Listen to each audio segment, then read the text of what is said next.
In this video, I'm going to talk about different kinds of conclusion paragraphs.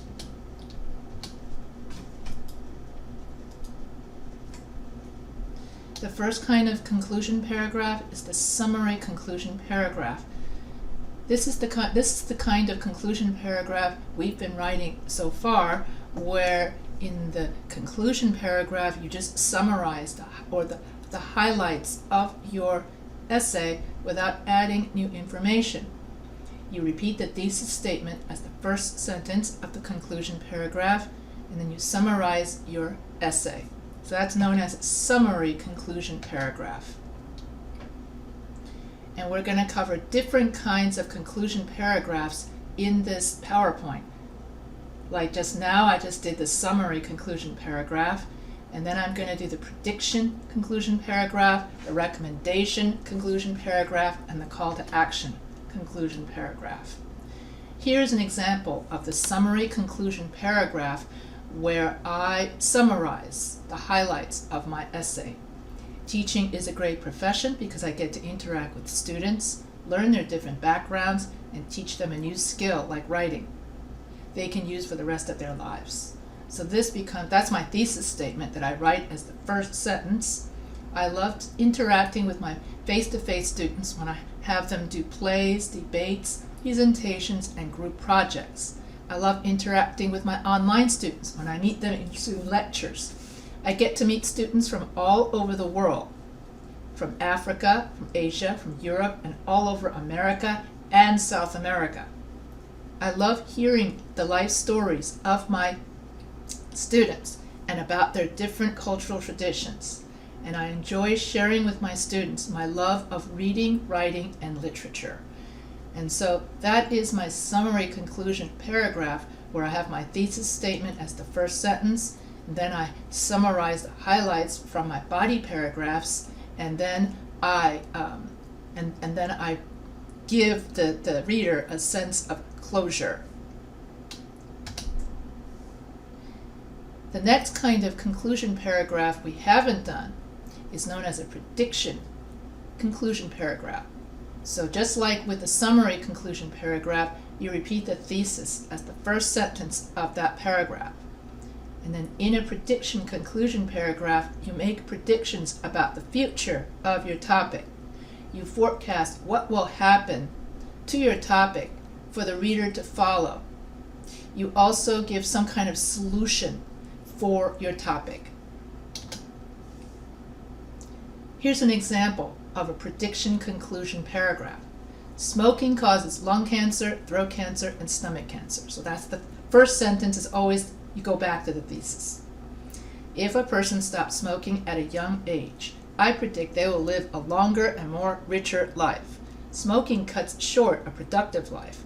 If teenagers refuse their first smoke and can resist peer pressure, they can also avoid getting diseases associated with smoking, such as lung, throat cancer. Therefore, teenagers should not start smoking at all and resist peer pressure to live a long, healthy life.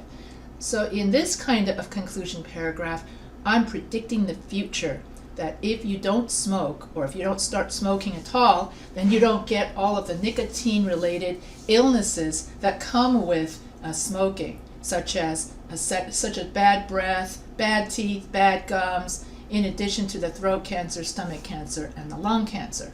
And so when you predict the future of your topic, that's known as a prediction conclusion paragraph.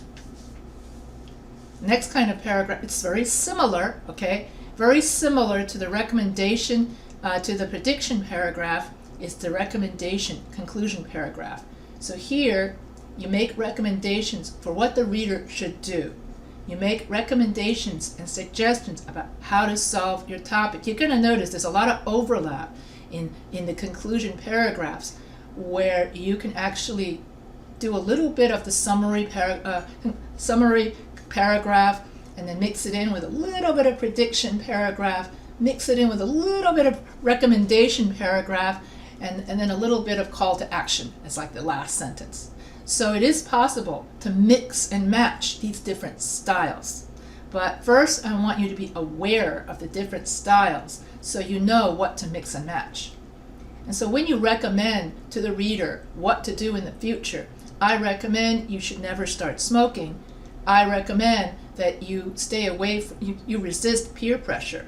And that's very, very similar to, but what makes the recommendation conclusion paragraph different from the prediction is that I get to say the future. I get to say in the future, this is going to happen. In the future, that's going to happen. I predict that will happen.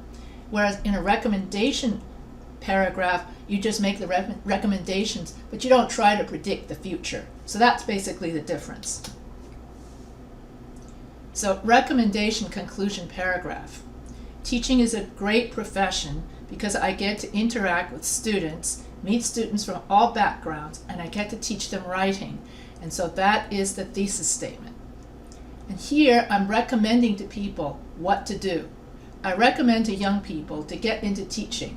Teaching may not pay much, but the rewards of seeing young people learn and seeing their eyes light up with joy is worth the sacrifice of never getting rich if you become a teacher. Teachers get into teaching for the love of their students and for the love of learning and not for getting rich. So I say to young people, go take an education class and see for yourself what education is like and what education has to offer. Observe a class at an elementary school, middle school, or high school to get motivated and to get excited about education. Ask local teachers how they feel about teaching. Get your feet wet and become a teacher. So here I'm recommending at the end of my paper about why I became a teacher. Now I want it because I love teaching so much. Now I recommend to everybody that they should teach. That teaching is the calling that more young people need to get into. And so here in recommendation paragraph, I am recommending I'm not predicting the future, like if you don't smoke, you will live a longer life. Instead, I'm saying I recommend to young people that they should become a teacher just like I was. So that there's a slight difference between a recommendation paragraph and a prediction paragraph. The last kind of paragraph is a call to action conclusion paragraph. Now, a call to action paragraph is used a lot in business writing, in which the writer at the end of a business letter then wants the reader, the call to action would be, buy our product. Our product is the best on the market. So go to your nearest store before we run out of supplies to go buy the product. Okay, so in business communication, call to action conclusion paragraph is totally common. You would rarely see a summary paragraph or a prediction paragraph or any of the other kinds of paragraphs. Instead, in business writing, it's mainly call to action because you mainly want the customer to buy your product. You want the customer to come back to your website. You want the customer to do business with your company so you can make money. That's why in business communications, call to action is the most common conclusion paragraph that you will use. And also a call to action is used when you're talking about a social injustice. People should learn more about the fact that old people are being mistreated in nursing homes. People need to visit and help out older people so they can make sure that those older people aren't just abandoned and left behind by society. Just because you're no longer producing, working, or making money doesn't mean you're a nobody. And so young people need to go and visit nursing homes and learn from the older people. So that's a call to action for young people to get interested in nursing homes and to solve the problem of elder abuse, which is common in some nursing homes. And so that's how you get the reader to help solve a social injustice. And just as I was talking about before, you can get the reader to buy your product or come to your business, and then you can persuade the reader what action to take. So if there's any other social injustice, you also want to persuade the reader to go out in the streets and protest such and such, or go vote and elect so-and-so for president. So call to action is to get the reader to get so the reader is so excited about your topic that they're going to go out and they're going to vote for President Smith, or they're going to vote for President Jones, or whomever. Okay, so call to action. Here's an example of a call to action. Recommendation. It's also a recommendation conclusion. So here I just simply, it's the same thing. I use the same example as I used in the recommendation conclusion. So it's pretty much, I recommend to young people to get into teaching. I tell them, teachers, get into teaching for the love of their students. Go take an education class. Observe. So this is pretty much what I read earlier. So a call to action paragraph is very, very similar to a recommendation conclusion.